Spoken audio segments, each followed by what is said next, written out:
The volleyball team was practicing after school, so I walked home alone. When I arrived at the back door, I paused, sealing myself for another chat with Aunt Frida. To my surprise, Mum was there, sharing a cup of tea with the old lady.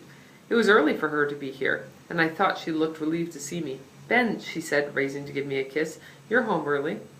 Usually I hung out with Stan until close to dinner time because he hated going home. "So are you," I said. "Aunt Frida baked today. Try one of her cookies. They're peppermint." Mum's voice sounded cheerful enough, but her eyes were sending warning signals powerful enough to avert a shipwreck. Try one or die. White, pasty lumps of cooked dough smeared with varnish-like icing gleamed from the kitchen counter. They reminded me of the provisions nuclear war survivors were reduced to in science fiction movies. But I could see from the crumbs on Mum's plate that she had one and was still breathing. I took a small one. It was surprisingly light. "I had a big lunch," I said, laying the groundwork for being too full for more.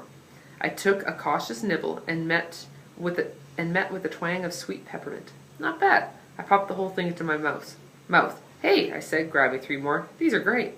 Mum looked relieved, and Aunt Frida's eyes sparkled. "I'm glad you like them," she said softly. "Really great," I repeated, going to the fridge for milk. "You should give Beth the recipe." "I don't have a recipe. It's all up here," she said, tapping her forehead with a long, bony finger. Even her hands were wrinkly. Her skin looked like a sheet that had been left in the dryer damp and scrunched, and as much as you tried to shake the wrinkles out, you finally had to resort to the iron because you'd promised you'd take the laundry out as soon as the timer went off. I said, "How was school, Ben?" Mum asked slightly impatiently. "Oh, same. Got tons of homework." I started to leave the room. "Which subject?" Mum persisted, and I finally clued in that she wanted me to stick around. "History," I said, leaning against the door jamb. "Russian. Boring." "Russian? Aunt Frida lived in Russia for how long?" She turned to the old lady. "Many, many years," Aunt Frida answered. Then a faraway look came over her. "A lifetime." "Maybe you could help Ben with his studying," Mum suggested. I couldn't help shooting a Mum an "are you crazy" look. "Nobody wants to hear an old lady's story," Aunt Frida said, gazing out the window. "Of course we do," said Mum, adding quickly, "and you're not that old." Aunt Frida faced us with a hint of smile. "I'm not so old I don't know how old I am." Mum looked a little flustered, but I knew what Aunt Frida was saying. She didn't want anyone talking down to her. She said something about taking a little nap and left the room. "I feel as though I'm always saying the wrong things to her," Mum said, as soon as we heard the den door click shut. "She's Dad's aunt, right?" Mum nodded. "I'd only met her a couple times, and then when your father died, we lost touch." "Was he, close to her?" "I don't know. I think so. His parents and Frida's son Jacob helped bring her over when your father was little. She'd been separated from her son for quite some time before she was allowed to come to Canada. He, Jacob, was about your age, maybe a little younger, when he left Russia. It took years for them to find each other again." "How do you just lose someone?" Mum shrugged. "She had a difficult life." She rubbed her eyes until I thought she'd rubbed the eyelashes right off. She always looked so tired. "She was kind to me, though." "Huh? When?"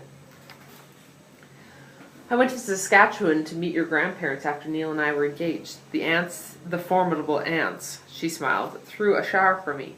After I opened all the presents and said my thank yous very politely, I started to clean up. I picked up the paper, to throw it away. Suddenly the room went deathly quiet." Mum actually laughed out loud. "What?" I asked. "Well, it wasn't the Mennonite way to be so frivolous with perfectly good wrapping paper. I'd shocked the lot of them, but Frida pulled me aside later and told me not to let it bother me." I smiled uncertainly.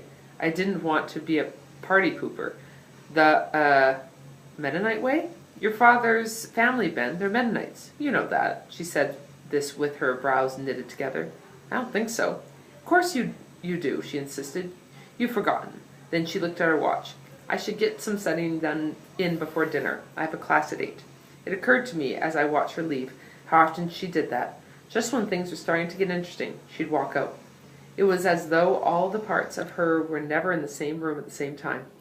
Aunt Frida didn't come to dinner that evening. I wonder if she caught wind that feta omelets with sun-dried tomatoes were on the menu. Mum made some cream of chicken soup out of a can.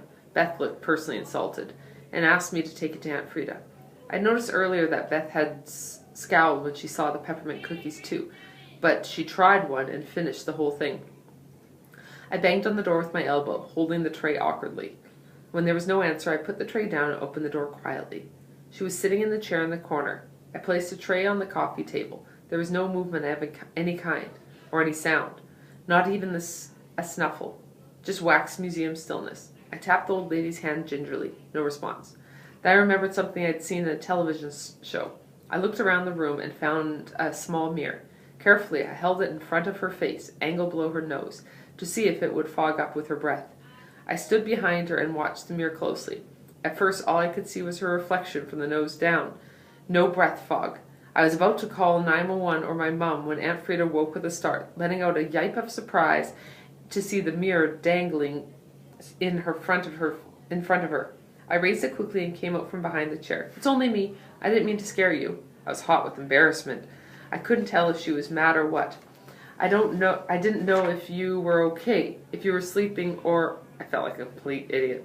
Never put a mirror that close to an old woman's face. The wrinkles alone might give her a heart attack. "I'm sorry," I said again, but she chuckled. Quietly at first, and then it turned into a rolling laugh until finally I had to join her. It was pretty funny. Eventually our laughter pulled the others in from the kitchen, and they piled in the doorway, peering in with worried expressions. This made us laugh even harder. Aunt Frida put her hand across her mouth. "I'm going to lose my teeth," she said, which of course made us laugh until tears were falling down our faces. Eventually the others walked away, and we sat there recovering. "Your soup is getting cold," I finally said, handing over a tissue for her running eyes. As she took the tissue from me, her hands touched mine for a brief moment. "Thank you." "No problem," I said. "You're okay in here?" Joni had done one of her murals on the walls, all gray and black with splashes of burnt orange. Faces you could barely make out, with empty eyes and gaping mouths. Aunt Frida followed the direction of my gaze. She shrugged. "It's a little bleak, isn't it?" "Yep, that's Joni," I shrugged. "A little bleak." "I've noticed. It's quite different from the cards your father sent me." I nodded. Dad hadn't sold many of his paintings. They were just starting to catch on when he died. Now most of them were piled in the attic. Sometimes I went up and looked at them. They were watercolor landscapes mostly, recognizable. You knew what he was seeing. "Still, she reminds me of him," Aunt Frida said. "And so do you. Do you know how much you look like Cornelius?" "Cornelius?" Aunt Frida smiled. "Neil, that's what your mother called him. We call him Corny." I winced. "Corny? Oh man, poor guy," I sat down again. "I look like him? Oh, very much, especially your strong jawline." "Huh. What else?" Her silver eyebrows knitted together in concentration. "You have your mother's build, I think, but the way you walk, the way you move across the room, that's from your father.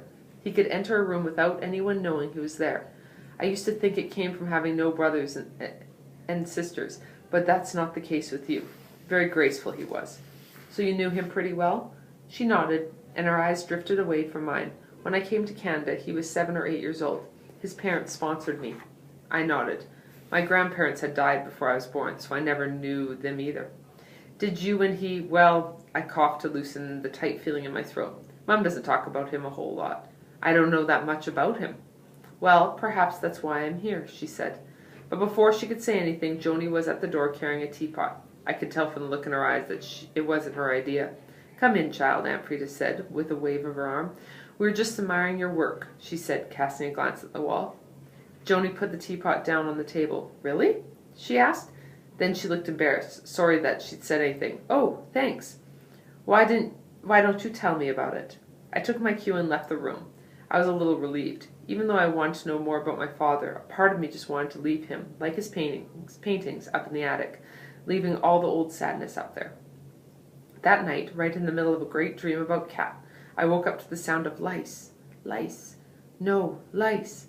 At first I just lay there, waiting for Mum to come downstairs to see what was the matter. But there was no sound of life in the house except for those whispers next door. I put my pillow over my head to block the sounds, but I could still hear the words echoing inside my head. Lice, lice. Finally I threw off the covers and went to the den. I pushed the door open. It took my eyes a while to adjust, but eventually I made out her small shape on the bed. Asleep, she looked even smaller. She whispered lice again. I knelt beside the bed and took her hand cautiously. Her skin was as dry as paper. I felt her clench my hands, but she did not wake up. What was going on in that dream? Then her grasp relaxed, her lined face turned smooth, and the world fell away. End of chapter 4.